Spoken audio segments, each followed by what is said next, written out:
Yun nga, natapos na yung first game. So, we have to finish this it's a series. It so happened na maganda talaga yung defense namin eh.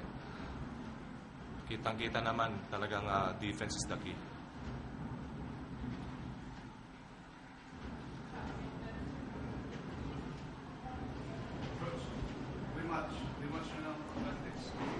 Yes, again, talk and text, no?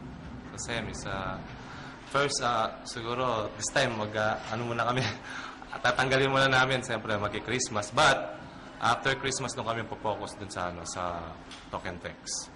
Gusto ko, ma-enjoy muna ng mga players ko yung itong holidays.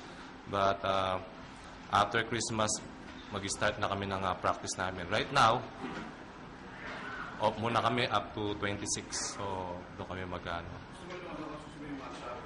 Medyo may injury yung kabila, gusto mo yung matcha. Ay, Lamang ka ba? no, hindi ako lamang. Kasi right now, I hope Alex will mag-heal na yung yung injury niya. And the way we play, I think it's a good series. It's a good series. Although 2-0 kami ngayon nung sa elimination, but tatry lang namin talaga yung namin, itong semis. And paghahandaan namin yung game plan namin. Paano nakikita ang lalabas yung series? Paano magkikilaban?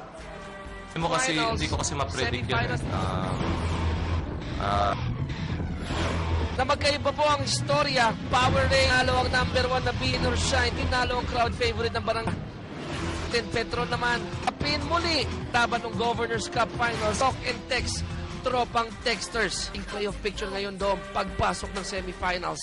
Well, sa taas, yan nga yung mga dehado. Powerade, the number 18, beating BMEG twice para makapasok sa semifinals. Rain or shine naman. Sweep din itong Barangay Ginebra, Talk and Text and Petron. Napakagandang series niyan. It's a rematch of the finals. Last conference. So, magandang maganda itong semifinals.